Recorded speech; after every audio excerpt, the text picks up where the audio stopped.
안녕하세요. 저는 이혼하고 지방생활 청산한 30대 여성입니다. 파란만장한 결혼생활 끝에 이혼을 하게 되었어요. 그 황당했던 지난날의 경험을 들려드리고자 사연을 올려봅니다. 저랑 남편은 각자 평범한 생활 끝에 만나게 되었는데요. 남편 사업장을 갔다가 남편이 먼저 관심을 표현해줘서 그 우연으로 만들어진 인연이에요. 결혼하기까지 반대 없이 진행이 되었고 결혼하고 나서도 늘 그래왔던 것처럼 평범하게 살았습니다. 그런 저희 가정에 특별한 일이 찾아왔는데요. 제가 결혼할 땐 시부가 혼자였거든요. 근데 제가 결혼하고 한 5년 뒤쯤에 시부에게 좋은 사람이 생겼어요. 시부가 재혼을 하게 된 거죠. 시부는 워낙 집돌이라서 집에만 박혀있는 사람이었는데 재혼할 여자를 만나면서부터 외출도 많이 했고 좀 활기찬 분위기로 바뀌었습니다. 시부의 그 변화가 좋아서 저랑 남편은 시부의 재혼을 진심으로 축하해줬어요. 시부에게 배우자가 생겨서 노후가 덜 쓸쓸하겠다며 안심도 되더라고요. 시부가 재혼하면서 제겐 없던 시무가 생긴 셈이었습니다. 일단 새로운 시무는 돈이 좀 있는 사람이었어요. 그 덕에 시부가 재혼하기 전에는 작은 빌라에 살았는데 재혼하고 나선 바로 이사를 하였어요. 시무가 마련한 15억짜리 아파트 들어가게 된 거죠. 시무가 저희 식구 되자마자 끼친 영향력은 제법 강했어요. 시부의 살림이 나아졌을 뿐 아니라 저희 살림까지 도움을 주었습니다. 제 남편이 음식 사업하고 있는데 시모가 엄마 노릇하고 싶다면서 남편에게도 사업 자금을 두둑히 지원해 준 거예요. 덕분에 남편은 사업장을 확장 및 성장시키는 데 큰 도움이 되었어요. 그 덕분에 남편은 시모를 금세 엄마로 인정했습니다. 시부도 시모를 자기 집안을 살린 구세주 같은 사람이라며 전적으로 신뢰했죠. 저도 처음엔 시모의 그런 통 큰 마음과 포부가 멋있어서 같은 여자로서 존경했습니다. 그리고 남편이 잘 되는 건 당연히 저한테도 좋은 일이니까 더할 나위 없이 시모에게 고마웠어요. 그런데 무언가 이상한 기운을 받았던 건 정말 자각하지 못하고 있을 무렵부터 느껴지기 시작했어요. 시모가 유난히 저만 차별하는 것 같은 느낌이 드는 겁니다. 이런 생각은 자칫 가정 분위기를 망칠 수 있는 위험한 생각인 줄 알아서 저만의 착각이라고 생각했어요. 하지만 시간이 지날수록 시모가 어느 시점에서 저를 차별적으로 대하는지가 다 느껴지더라고요. 그걸 어느 부분에서 가장 강하게 느꼈냐면 시부가 며느리인 저에게 잘해줄 때였어요. 시부는 제가 며느리로서 자기 홀로 지낼 때 많이 신경 써준 걸 알아서 늘 고마워하던 사람이었어요. 원래 우리 가족은 시모가 없을 때부터 잘 지냈거든요. 그래서 시부는 제게 하던 대로 했을 뿐인데 희한하게 시모가 들어오고 나서 점점 가족 분위기가 달라지는 것 같았어요. 우선 제가 시모랑 눈이 마주치면 시모가 저를 흘겨보듯 눈길을 보내는데요. 남편이랑 시부와 마주치면 금세 사근사근 웃더라고요. 그리고 제가 인사를 하거나 먼저 말을 걸면 못 들은 척을 해요. 그러다가도 주변에 시부나 남편이 있으면 제게 친한 척 하였습니다. 오해이길 바랬지만 제가 눈치 없는 미성년자도 아니고 살 만큼 산 성인인데 그 정도는 저도 판단 내릴 수 있었죠. 그렇다고 제가 당장 뭘 할 수 있는 건 없었어요. 제 개인적인 직감 때문에 대놓고 시비 걸지 않는 시모에게 따질 수 없었습니다. 그렇게 몇 달을 같이 지냈을 무렵 남편이 갑자기 제게 당황스러운 말을 건넸는데요. 엄마가 너한테 서운한 게 많대. 대체 평소 엄마를 어떻게 대했길래 엄마가 너 만나는 걸 눈치 봐? 설마 텃세라도 부렸던 거야? 무슨 소리야. 내가 뭐하러 어머님한테 그런 짓을 해. 당신은 내가 그럴 사람으로 보였어? 나랑 같이 지낸 세월이 얼만데. 알지. 그래서 나도 처음에 엄마 말 듣고 오해한 거라고 말했었어. 근데 사람이 느끼는 감정은 개인적인 거잖아. 엄마는 네 태도가 기분 나빴나 보더라고.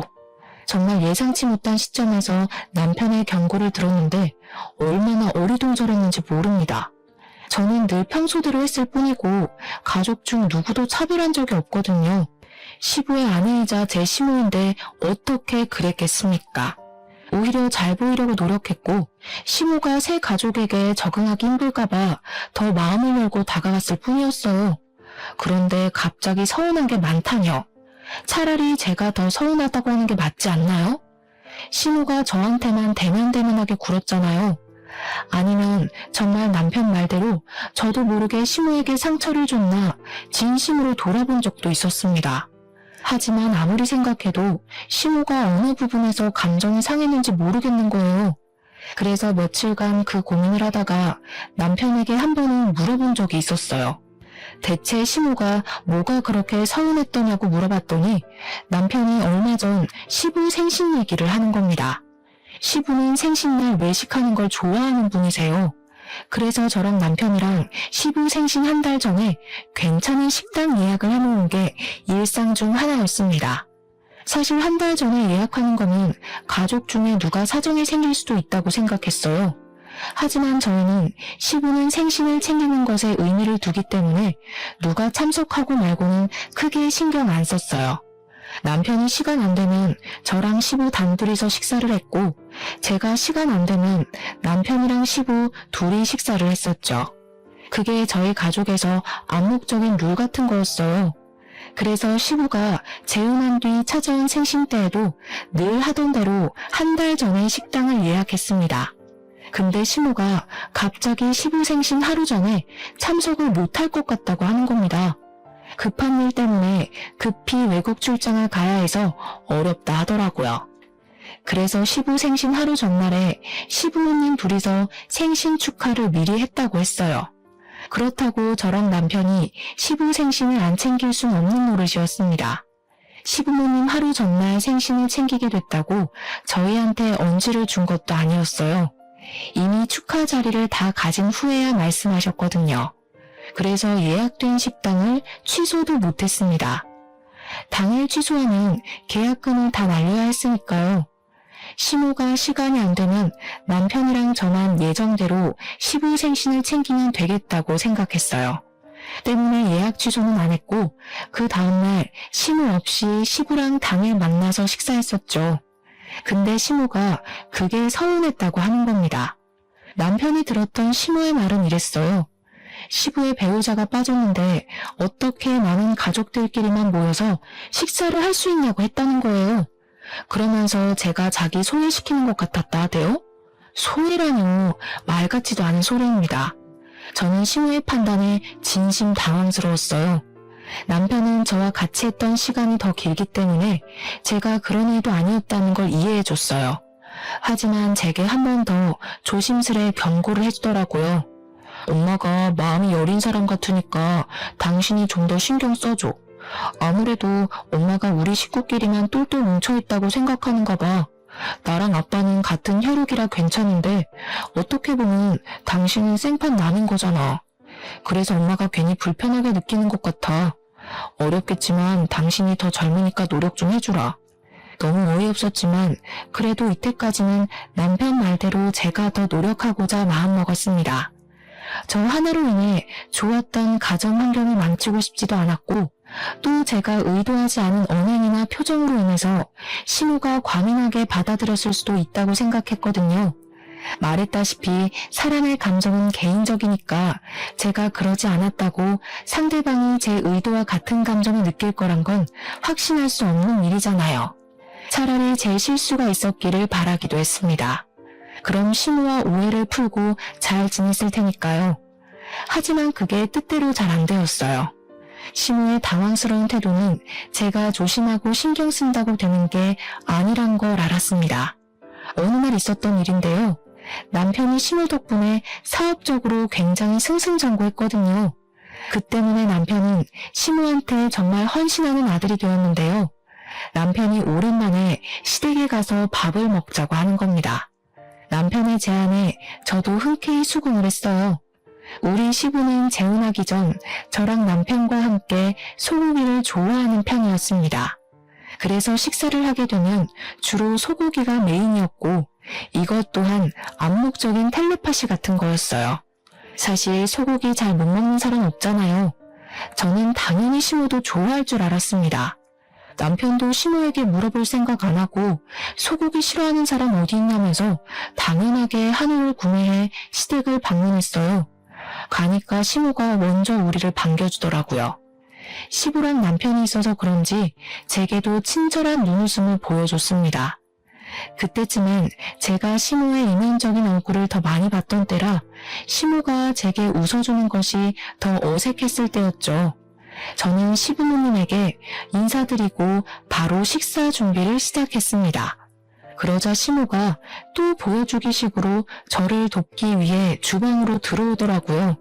그리고 남편이랑 같이 장봐온 소고기를 막 들추더니 시부랑 남편한테까지 안 들리는 작은 목소리로 제게 말을 걸어왔어요.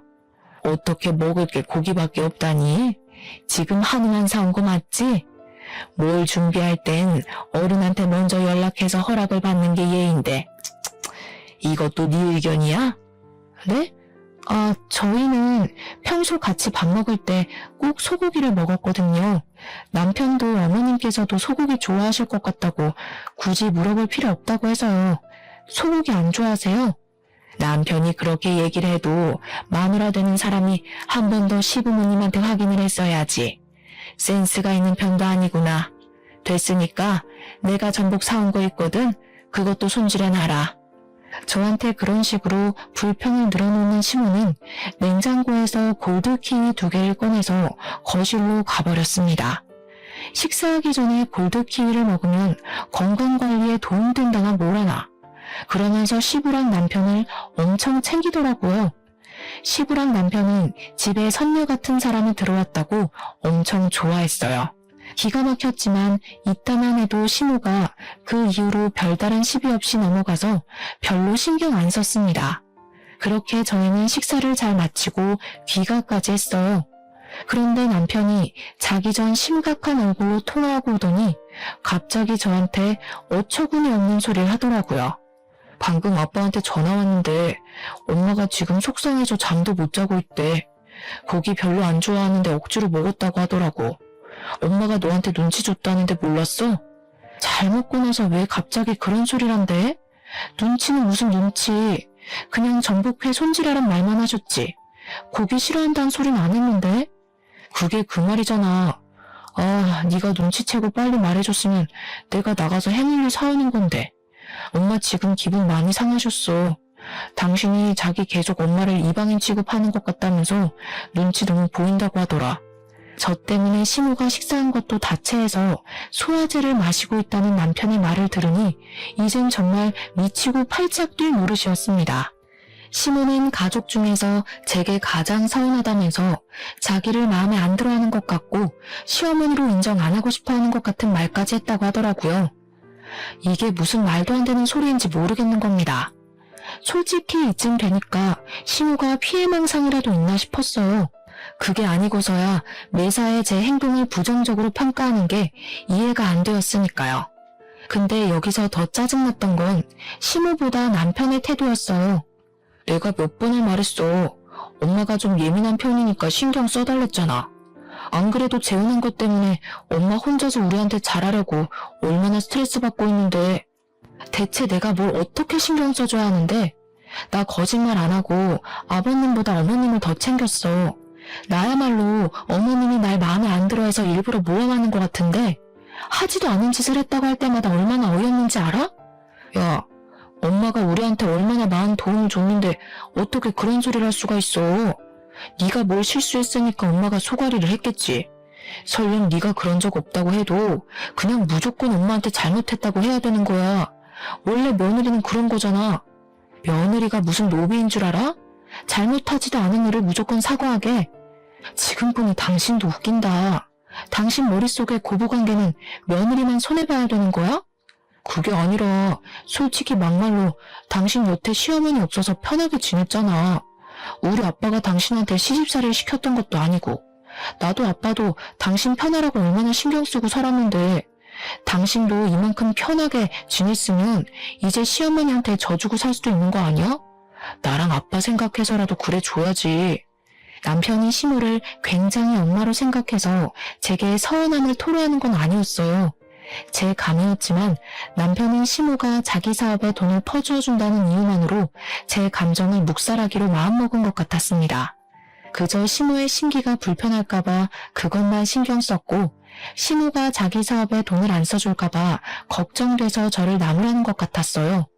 제 남편이 이런 무책임한 사람이 아닌데도 이렇게 막무가내로 참고 그냥 비위만 잘 맞추라 강요하는 것 보면 말이죠. 그 뒤로 저와 남편의 관계는 급속도로 냉각되었습니다. 제가 일방적으로 남편을 상종하지 않았기 때문이었어요. 남편과 대화를 하면 어쩔 수 없이 시모의 존재가 튀어나오기 마련이었고, 그럼 저희는 사이 괜찮다가도 그날 하루를 통째로 망치게 되었으니까요. 언젠가부터 가정의 평화가 깨지자 제 하루하루는 솔직히 지옥과도 같았습니다. 남편 말대로 시부가 재혼하기 전만 해도 제겐 시모가 없었어요.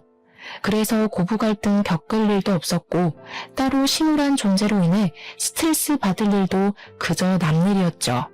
하지만 그렇다고 새로 생긴 시모에게 고나리질을 당연히 당해야 한다는 논리는 납득할 수 없었습니다. 고부 갈등과 시모의 지적질이 며느리의 숙명이라고 말하는 남편에게 너무 서운했어요. 이건 남편이 제게서 마음이 떠났고 변해버렸다고 얘기를 하는 게 설명하기 쉬웠습니다. 근데 여기서 변한 사람이 남편만 아니었다는 것도 제겐 고민거리였어요. 평소 남편보다 저를 더 많이 아꼈던 시부가 남편 못지않게 돌변해버렸는데요. 시모가 그간 무슨 입김을 불어넣었는지 저를 바라보는 시부의 눈빛이 예전 같지 않은 겁니다. 심지어 시부는 남편보다 훨씬 감성적인 사람이라 제가 힘든 것에 대해 유독 많이 신경 써주었는데 어느 날은 저를 따로 부르더니 정말 서운한 소리를 하시더라고요. 너 시애미가 돈 대준다는데 시험관이라도 해볼래? 너도 이제 40을 바라보는 나이인데 아이 가지려면 아무래도 서두르는 게 좋지 않을까 싶어서. 사실 저는 난임이라서 아기를 포기하고 살고 있었습니다. 그건 남편과 시부도 당연히 알고 있는 사정이었어요. 솔직히 초반에는 제가 빚을 내서라도 아이를 가지려고 했었습니다. 그런데 남편이랑 시부가 미리 시험관에 대해 조사를 해오더니 생각보다 쉽지 않은 일임을 알고서 굳이 권유하질 않았어요. 아무래도 시험관을 하면 산모 몸이 많이 망가진다고 하더라고요. 남편이랑 시부도 아이가 있으면 좋겠다고 생각하셨지만 그래도 제 건강에 더 중점을 두는 겁니다. 그러면서 제 몸이 고생하면서까지 비싼 돈 들여서 시험관 할 필요 없다고 하더라고요. 우리끼리 잘 먹고 잘 살면 된다고 해서 아이 문제는 그 이후로 더 이상 언급이 안 되고 있었던 부분이었어요. 근데 시모가 시부한테 왜 저랑 남편 사이에 아이가 없냐고 물어본 것 같더라고요. 그래서 시부가 어쩔 수 없이 제가 난임이라는 걸 시모에게 밝힌 것 같았죠. 시부는 제가 상처받을 걸 고려해서 시술을 단 한 번도 물어본 적이 없는 사람이라 했잖아요. 근데 무슨 바람이 불었는지 갑자기 시험관을 제안하는 겁니다. 너무 당황스러웠어요. 아버님, 손주는 필요 없다고 하셨잖아요. 그래도 그땐 이제 막 30대로 올라오던 때라서 체력이 괜찮았지. 지금은 못해요. 갑자기 왜 마음이 바뀌신 건데요? 그렇긴 한데 네 시애미 말 들어보니까 손주가 있어야겠더라고. 나중에 우리 재산은 다 누가 책임질 거냐. 너 하나 때문에 우리 집 대가 끊기는 건 좀 아닌 것 같더라. 지옥 가면 그 원망을 내가 다 살 거 아니니? 네 몸이 힘든 건 알겠는데 그동안 우리가 네 편이 많이 봐줬으니까 이젠 우리한테 좀 맞춰주는 게 어때? 정말 말도 안 되는 핑계라고 생각했습니다. 손주를 가지라는 제안도 황당했지만 그 이유가 시모 때문이라는 것이 저를 더 한숨 짓게 만들었어요.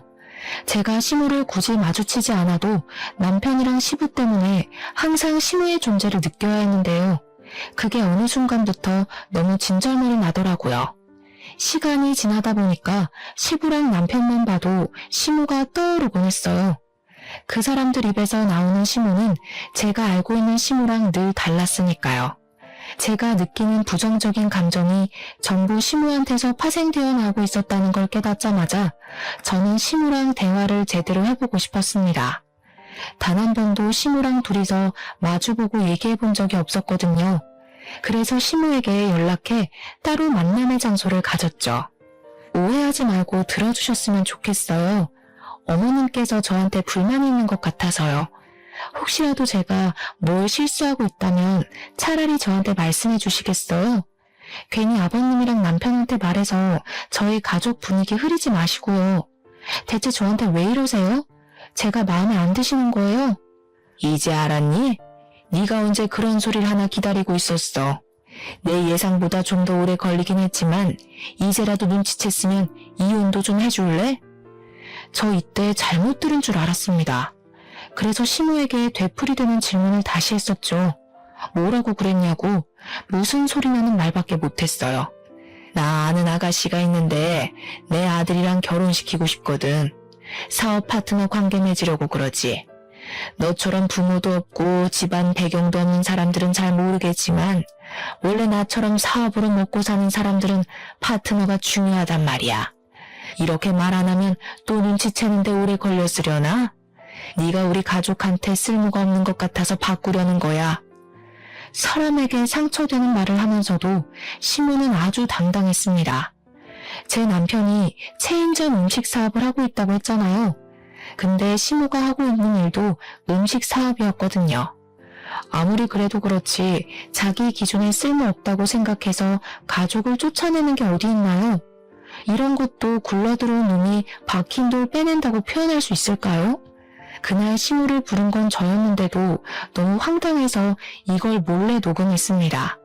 시모는 자기 할 말만 하고 바쁘다며 자리에서 일어났어요. 그렇게 헤어진 뒤에 저는 남편한테 가서 시모의 실체를 곧장 들려줬습니다. 그런데 제가 남편을 그때까지도 신뢰하고 있었나 봐요. 남편의 반응이 더 당황스러웠어요. 사실 나도 알고 있었어. 당신한테 언제 말해야 하나 고민했는데 잘 됐네. 이왕 이렇게 된 거 그냥 말할게. 우리 이혼하자. 내 나이면 그렇게 막 늙은 것도 아니잖아. 다시 가정 꾸리기도 좋고 엄마가 나 빨리 부자 되게 해준다더라고. 엄마한테 들었다시피 나 솔직히 더 크게 성공하고 싶거든. 오히려 제가 남편한테 이혼 통보를 받게 되는 이상한 상황이 연출되었어요. 마지막 지푸라기를 잡는 심경까진 아니었는데도 그게 제게 마지막 지푸라기와 같은 기회가 되어버렸습니다.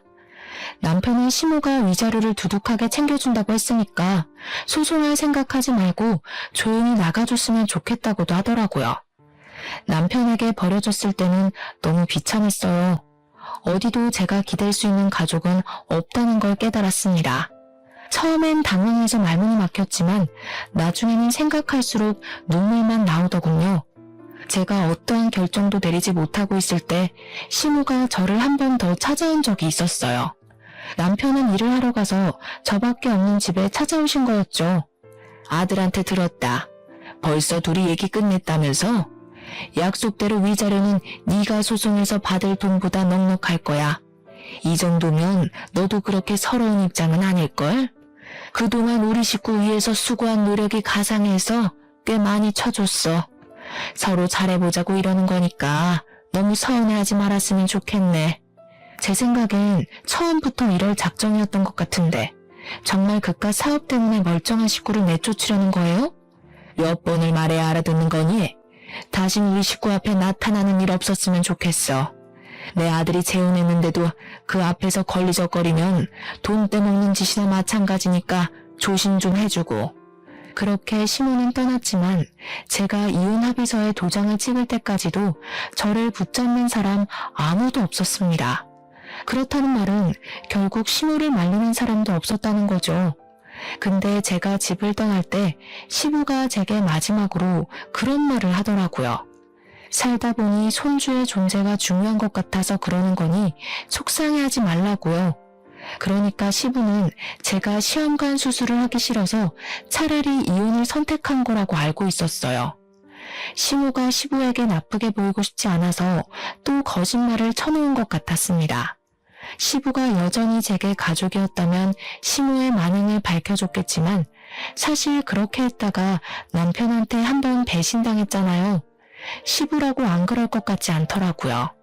그래서 저는 그냥 시부에게 시모에 대해 말도 안 하고 나와버렸어요. 시부가 심으로 인해 망가진다면 그건 시부의 자업자득이라 생각했으니까요. 그리고 남편에겐 작별 인사도 안 했습니다. 시무 실체를 알면서도 자기 출세 때문에 저를 버린 파렴치한 인간이 아닙니까? 그 사람들이 얼마나 잘 먹고 잘 살지 모르겠지만 저도 이왕 이렇게 돼버린 거 깔끔하게 미련을 놓았어요. 당연히 아쉬운 부분도 있었죠. 그래도 그 잠깐 위태로웠다고 막상 빠져나오니까 살만하더라고요. 시무가 제게 준 돈은 진짜로 위자료 받았을 액수보다 많았습니다. 덕분에 새 삶을 꾸리는 데는 그리 생활고를 겪지 않아도 되었어요. 고작 돈에 흔들려서 저를 버린 사람들에게 오히려 제가 더 잘 먹고 잘 산다는 걸 보여주고 있었습니다. 그래서 저는 재산 분할로 얻은 돈까지 보태어 집을 구했고 어느 고등학교 앞에 분식집을 차렸죠. 이혼 조정 기간인 한 달 동안 분식집을 시작했는데요. 학생들 유입이 많은 곳이다 보니까 분식집 장사는 처음부터 대박기를 걸을 수 있었어요. 또 아이들이 친화력이 좋아서 저를 금세 이모라고 부르며 다가와 주더라고요.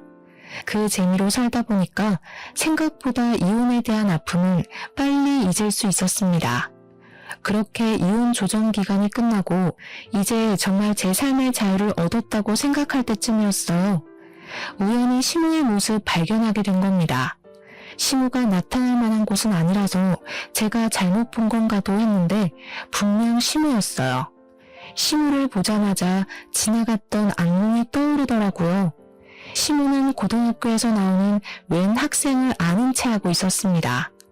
굉장히 친한 사이처럼 보였어요. 제가 결혼 생활하면서도 한 번도 본 적 없는 애라서 시무랑 무슨 관계인지 궁금했습니다. 아니나 다를까 그 아이가 분식을 먹고 싶다고 했는지 시무랑 고등학생 아이가 같이 제 식당으로 들어오는 겁니다. 저는 일단 급하게 모자를 눌러쓰고 마스크까지 하며 정체를 숨겼어요. 그래야만 시무와 그 아이의 관계를 엿들을 수 있을 것 같았거든요. 그렇게 주문 먼저 받았습니다. 그리고 최대한 그들의 대화를 엿들었죠. 그리고 저는 굉장히 충격받을 수밖에 없었어요. 저번 주 시험은 잘 쳤어? 우리 아들 고생하는데 엄마가 옆에 못 있어줘서 미안하네. 아빠한테 너 맛있는 거 사주라고 돈 보내줬었는데 아빠랑 맛있는 거 먹었어? 시무가 그 고등학생 아이한테 아들이라고 부르는 것에 무척 혼란스러웠어요. 분명 시무한텐 가족도 없다 했었고 결혼한 적도 없다고 했거든요. 그런데 아들이라뇨. 저 너무 놀라서 그 사실을 또 음성 녹음하기 시작했습니다. 나중에 시무가 나온 CCTV 영상 파일까지 저장을 해놨죠. 시무랑 그 고등학생은 실제 모자 관계 맞는 듯 했어요. 들어보니까 시무한테는 결혼 안 하고 사실혼 관계로 지내고 있는 불륜남이 있더라고요. 그 불륜남을 시무가 아이의 아빠라고 부르고 있었고 마찬가지로 아이도 시무와 그 불륜남을 부모라 칭하고 있었습니다. 그 관계는 시부랑 재혼하기 전부터였고 시부에게 접근한 건 시무 아들 빼곤 불륜남과 서로 짜고 치는 고스톱인 것 같았습니다. 시무는 자기 아들을 향해서 집이 곧 구해질 것 같으니 같이 살 날이 머지 않았다는 말을 하더라고요. 그러면서 자기 아들한테도 출장 얘기를 했는데 그 출장 얘기를 가만 들어보니까 얘기가 익숙한 겁니다. 생각해보니 제가 이혼하기 전 시무가 시부에게 한 번씩 출장 간다고 하고 집을 비울 때가 있었거든요. 그때 하던 변명과 거의 비슷한 거 아니겠어요? 그걸 들으니까 촉이 딱 오더라고요. 시무는 자기 아들에게 출장 얘기를 하고 시부랑 남편 있는 집에 가 다른 가면을 끼고 한 가정의 아내인 척 새엄마인 척 했던 거예요. 그건 바로 다 시부의 재산을 빼돌리기 위함이었죠. 결국 시무가 시부에게 거짓말하면서 출장을 갔던 이유 또한 사실 불륜남이랑 자기 아들을 만나러 다녔다는 것과도 일맥상통하는 셈이었습니다. 당시 시부가 갖고 있던 재산은 아파트 한 채와 남편의 가게였어요. 얘기하는 걸 듣자 하니 시무가 확실히 그걸 노리고 있었습니다. 너무 놀라운 사실이라서 몰래 더 알아보니까 시부 앞으로 들어간 사망보험금도 시모가 노리고 있었더라고요.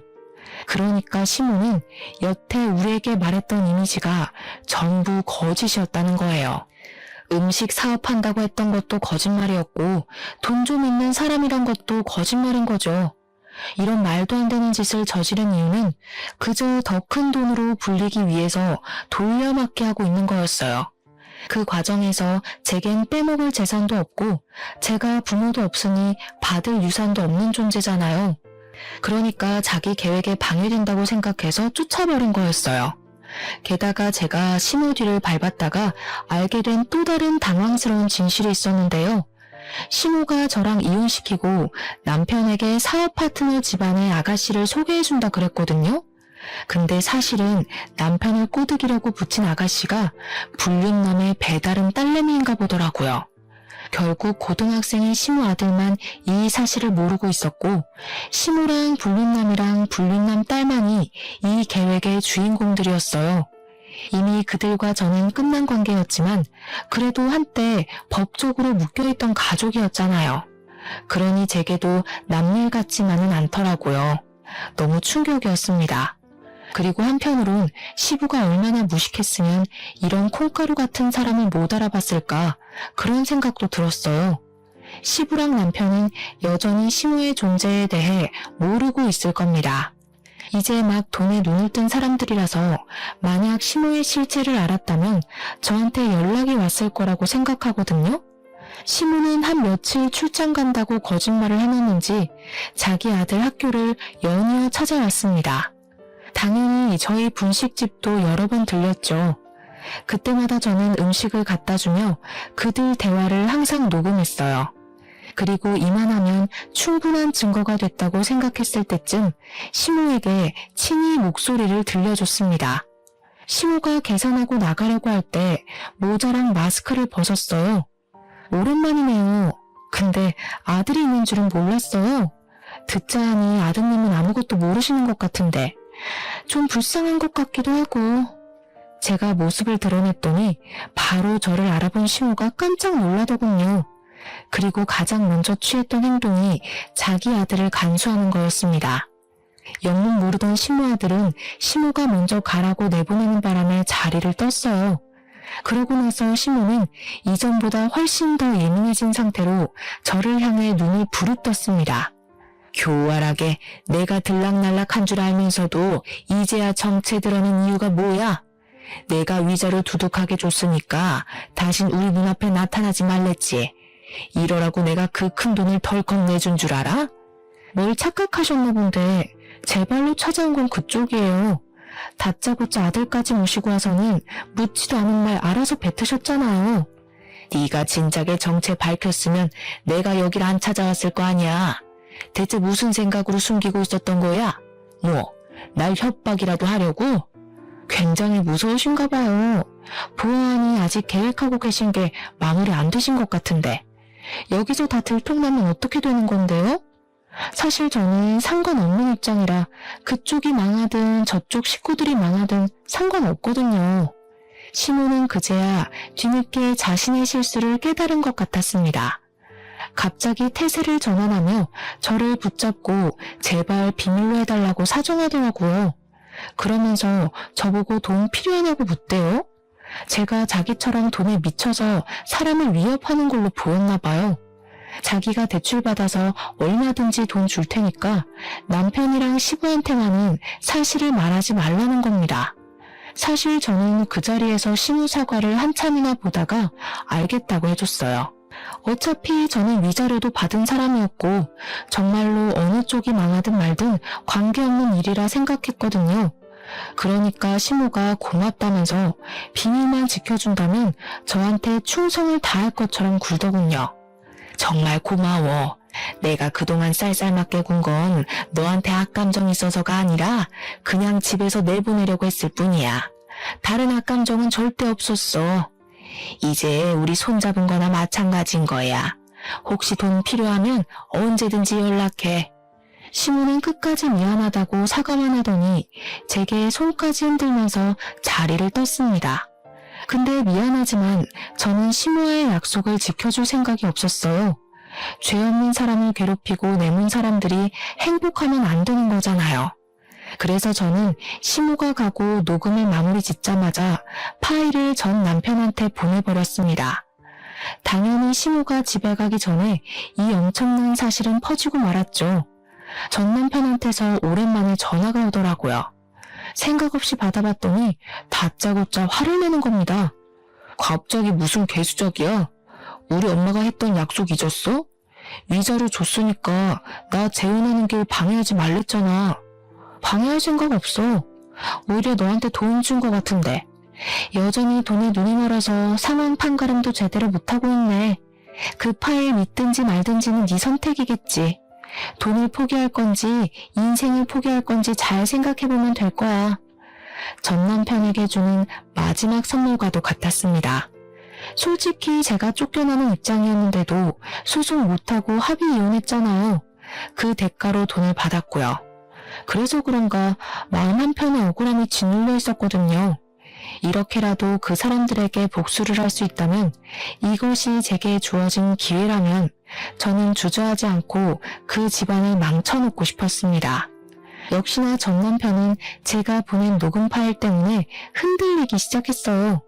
제가 조작을 할 수 있는 능력이 없다는 것도 남편이 알고 있었고, 조작이라고 하기엔 시모 목소리가 너무 현실성 있게 다가와서 사실이란 걸 알았을 거예요. 그때쯤에 저는 CCTV 영상까지 전 남편한테 보냈습니다. 그랬더니 전 남편한테서 2번의 연락은 오질 않았어요. 분명 확인은 했는데 말이죠. 그리고 그날 저녁, 시댁은 결국 풍비박산이 난 듯 했습니다. 시모가 뒤늦게 저한테 전화와서는 쌍욕을 하면서 저 때문에 돈 날렸다고 소리치더라고요. 감히 내 뒤통수를 쳐? 너 내가 얼마나 무서운 사람인지 모르지? 나 우리 가족을 위해서라면 뭐든지 하는 사람이야. 네가 하는 가게 절대 가만 안 둘 거야. 쳐들어가서 다 망쳐놓을 거야. 멀쩡한 내 인생 망쳐놓은 사람이 누군데요? 그렇게 무능력하면 바보처럼 살 것이지 왜 사기를 쳐서 여러 사람 피곤하게 만들어요. 아줌마가 저한테 사과한 것도 솔직히 아줌마 살려고 머리 쓴 거잖아요. 제가 2번 당할 줄 아세요? 부모 없이 큰 것들이 이렇게 융통성 없고 독하기만 하더라. 너 지금 사람 잘못 건드린 거야. 내가 이대로 넘어갈 거라고 생각하면 오산이라고. 너 때문에 다 망쳤으니까 너도 나한테 받아갈 위자료 다 토해내. 한번 해보세요. 누가 더 망가질지 저도 궁금하네요. 일단 그쪽이 한 번만 더 주둥아리 함부로 놀리면 난 이제 아줌마 아들을 찾아갈 생각이에요. 멀쩡하게 학교 다니는 아줌마 아들 인생도 같이 시궁창 만들고 싶으면 계속 해봐요. 아줌마가 저한테 하는 것 2배로 아줌마 아들이 그대로 받게 될 거예요. 시모가 자기 아들을 바라보는 눈빛은 시부랑 남편한테도 보여주지 않았을 만큼 인정이 많았습니다. 그래서 그 아들이 시모의 최대 약점이라는 걸 바로 알 수 있었어요. 미성년자 인생을 갖고 놀 생각은 당연히 없지만 시모를 그렇게 겁주지 않으면 멈추지 않을 것 같더라고요. 역시나 시모는 자기 아들을 걸고 넘어지니까 어쩔 수 없이 항복을 하였습니다. 그리고 그 뒤를 예상한 절차였어요. 결국 시부가 시모를 이혼소송 걸었다고 하더라고요.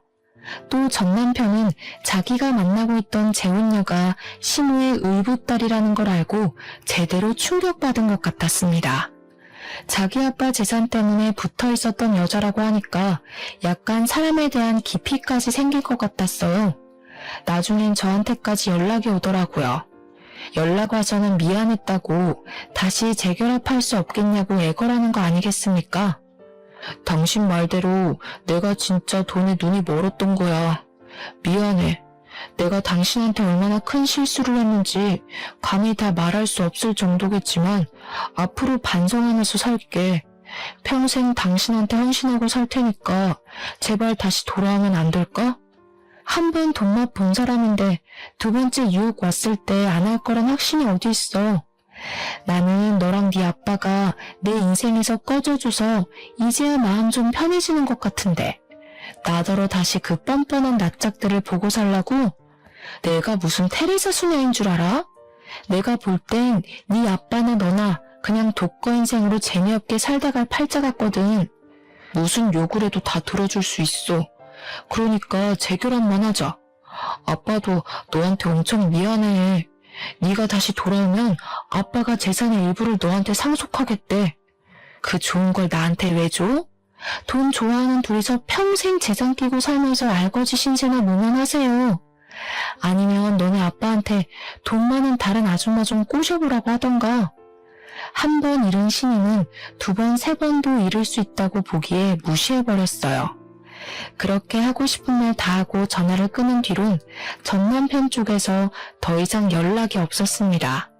나중에 어쩌다가 우연히 듣게 된 소식인데 시무 덕분에 커졌던 전 남편 사업장 규모가 말도 안 되게 축소되었다고 하더라고요. 저는 전 남편의 멘탈이 많이 흔들려서 사업장 운영이 힘들어진 줄 알았거든요. 근데 알고 보니 빚 때문이더라고요. 시모가 사기치려고 대출을 엄청 많이 받아놨대요. 게다가 시부 몰래 시부 앞으로도 대출을 몇 번 받았고 시부가 시모를 향한 신뢰 때문에 의심 없이 대출을 해준 적도 있었다고 했어요. 그래서 시모 앞으로 된 빚이 너무 많았는데 시부가 이혼하면서 그 빚을 나눠 갚는 바람에 전 남편이 큰 사업장을 계속 운영할 수가 없었던 거죠. 안타깝게도 사업장을 축소하자마자 매출이랑 바로 직결이 되어 수익이 뚝뚝 떨어진 것 같았습니다. 집도 팔고 작은 집으로 이사 갔다는 말을 들었는데 사실은 그게 아니라 남편 사업장에 있는 사무실에다 자리를 깔아놓고 자고 먹는다는 얘기도 있었어요. 그 동네만 가도 주민들이 알아서 다 얘기를 해주니 그 사람들 소식은 딱히 궁금할 새가 없더군요. 뭐가 진실인지 몰라도 우선 어렵게 지내고 있는 건 맞는 듯 했어요. 잘 되었다고 생각합니다. 다른 사람의 인생을 함부로 대했다면 그만한 대가는 감안했어야 한다고 생각해요. 저도 그걸 전 남편과 시부, 시모를 보고 잘 배웠기 때문에 함부로 누구를 벼랑 끝에 내모는 짓은 하지 않을 겁니다. 그런 말도 있잖아요. 내가 대접받고 존중받으려면 내가 먼저 다른 사람을 그렇게 대해야 한다고요. 여러분들도 더불어 사는 사회에서 누군가를 짓밟고 내 인생을 일으켜 세우지는 마셨으면 좋겠어요. 그럼 여기까지 쓰도록 하겠습니다. 감사합니다.